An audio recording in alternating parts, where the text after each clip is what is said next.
राजकारणात काही नेते सत्तेत जातात, काही नेते शांत होतात आणि काही नेते विरोधात राहतात आणि आक्रमक होतात. पण काही नेते असे असतात जे सत्तेत गेले तरी आंदोलन सोडत नाही. बच्चू कडू हे त्यातलं सर्वात मोठं उदाहरण मानलं जातं. कारण ज्या नेत्यांनी आयुष्यभर रस्त्यावर उतरून संघर्ष केला, त्याने शेतकरी, दिव्यांग, कर्जमाफी, आत्महत्या, बेरोजगारी यासारख्या मुद्द्यांवर सरकारला घेरलं. तोच नेता आता थेट सत्तेच्या बाजूला जाऊन बसतो, विधान परिषद मिळवतो आणि काही दिवसातच पुन्हा त्याच सरकारला आंदोलनासाठी इशारा देतो. ही साधी घटना नाहीये. हा फक्त एका नेत्याचा पक्षप्रवेश नाही, तर महाराष्ट्राच्या राजकारणात सुरू असलेला सत्तेतून राहून संघर्ष या नव्या राजकीय मॉडेलची सुरुवात आहे का, असा प्रश्न आता निर्माण होतोय. कारण बच्चू कडूंनी शिंदे सेनेत प्रवेश केला, सत्ता जवळ घेतली, पण त्यानंतरही त्यांनी दिव्यांगांच्या प्रश्नावर मुख्यमंत्री आणि उपमुख्यमंत्र्यांनाच अल्टिमेटम दिलं. सरकारच्या GR वर थेट नाराजी व्यक्त केली, आंदोलनाची भाषा केली, मंत्रालयावर मोर्चाचा इशारा दिला. म्हणजेच नेमकं काय सुरू आहे? बच्चू कडू शिंदे सेनेत स्थिरावणार आहेत की पुढच्या काळात शिंदे सरकारसाठीच डोकेडुखी ठरणार आहे? हा फक्त प्रवेश आहे की विदर्भातील राजकारणाची नव्याने मांडणी? आणि सर्वात महत्त्वाचं म्हणजे संघर्षाची प्रतिमा जपताना सत्ता उपभोगण्याचा हा जो नवा राजकीय प्रयोग यशस्वी होणार आहे का, हेच आपण आजच्या या सविस्तर विश्लेषणातून समजून घेणार आहोत. नमस्कार, मी ऐश्वर्या. तुम्ही पाहत आहात त्याचं काय महाराष्ट्र. बच्चू कडू हे महाराष्ट्राच्या राजकारणातले पारंपरिक नेते नाही. त्यांची शैली वेगळी आहे. ते सभागृहात कमी आणि रस्त्यावर जास्त दिसले. अनेक वेळा त्यांनी आंदोलन केले, अधिकाऱ्यांशी भिडले, सत्ताधाऱ्यांवर टीका केला, सरकारवर टीका केला आणि महत्त्वाचं म्हणजे त्यांनी स्वतःचा प्रहार हे स्वतंत्र ओळख निर्माण केली. त्यामुळे बच्चू कडू कोणाच्या सावलीत राजकारण करणारे नेते नाहीत, अशी त्यांची प्रतिमा तयार झाली. पण गेल्या काही वर्षात महाराष्ट्राचं राजकारण जसं बदलतंय तसं अनेक नेत्यांच्या भूमिका बदलल्या, सत्तेची समीकरणं बदलली आणि त्यात बच्चू कडू आता शिंदे सेनेसोबत जाण्याचा निर्णय घेतला. राजकीय दृष्टिकोनातून पाहिलं तर हा निर्णय अचानक घेतलेला नाही, त्यामागे मोठं गणित आहे. कारण बच्चू कडूंना माहिती आहे की स्वतंत्र लढा देत राहून मर्यादा येतात. संघटना टिकवायची असेल, कार्यकर्ते सांभाळायचे असतील, निवडणुकीमध्ये ताकद वाढवायची असेल तर सत्तेच्या जवळ राहणं आवश्यक आहे. दुसरीकडे शिंदे सेनेलाही विदर्भात एक आक्रमक चेहरा हवा होता. उद्धव ठाकरे गटाकडे अजूनही भावनिक शिवसैनिक आहेत, भाजपकडे संघटनात्मक ताकद आहे. अशा वेळी शिंदे गटाला आंदोलन करणारा नेता हवा होता आणि येथे बच्चू कडू फिट बसतात.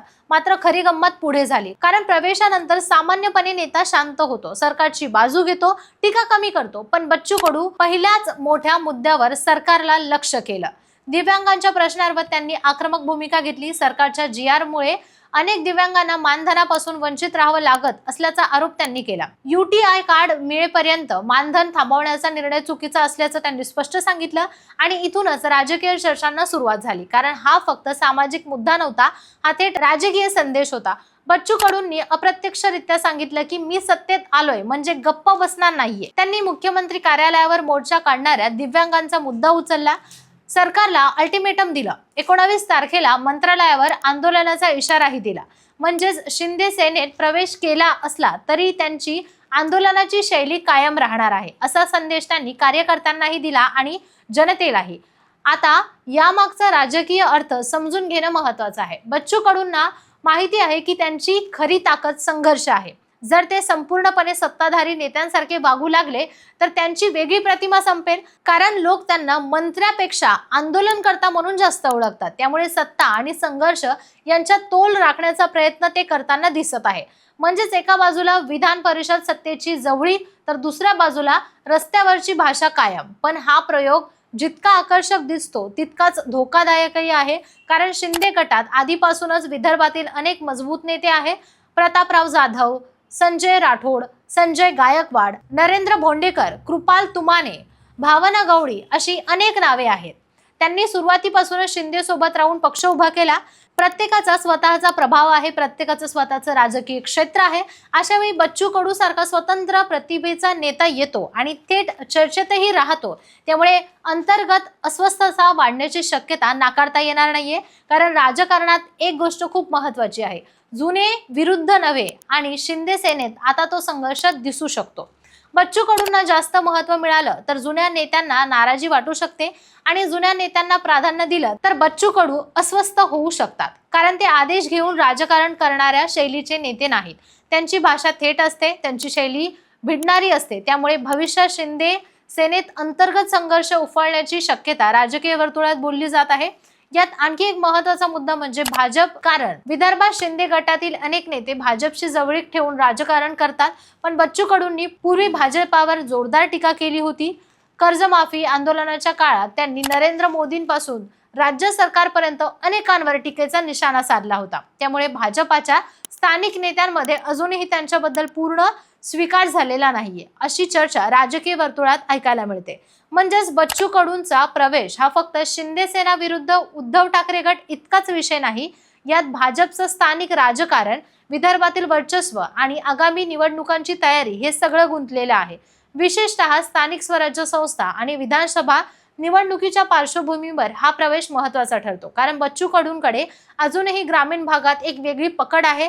ते भावनिक भाषण करतात, आक्रमक भूमिका घेतात, सामान्य माणसाच्या प्रश्नांवर बोलतात. त्यामुळे त्यांना पूर्णपणे दुर्लक्षित करणं कोणत्याही पक्षासाठी सोपं नाही आणि म्हणूनच शिंदे सेनेने त्यांना जवळ घेतलं असं मानलं जातं. पण इथे एक मोठा प्रश्न निर्माण होतो. बच्चू कडूंनी आयुष्यभर सत्तेविरोधी प्रतिभा तयार केली. मग आता सत्तेत जाऊन ती प्रतिभा टिकवणं शक्य आहे का?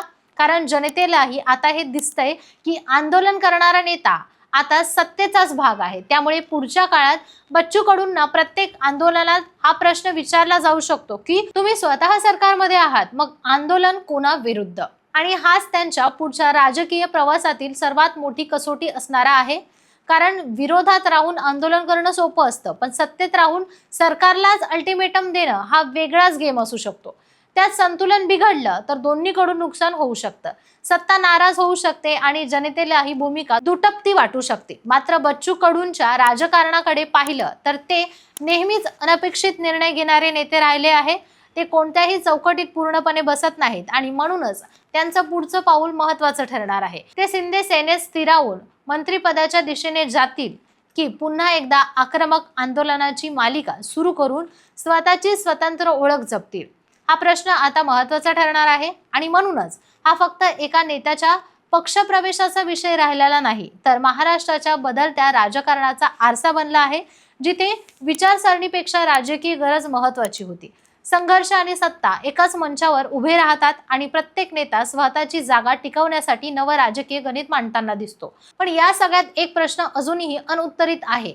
बच्चू कडू खरंच शिंदे सेनेत सामावून जाणार आहेत की भविष्यात शिंदे सरकारला सर्वात मोठं आव्हान ठरणार आहेत? कारण सध्या त्यांनी दिलेल्या आंदोलनाचा इशारा हा फक्त सुरुवात तर नाही ना, हे पाहणं आता महत्त्वाचं ठरणार आहे. याबाबत तुम्हाला काय वाटतं कमेंटमध्ये नक्की सांगा.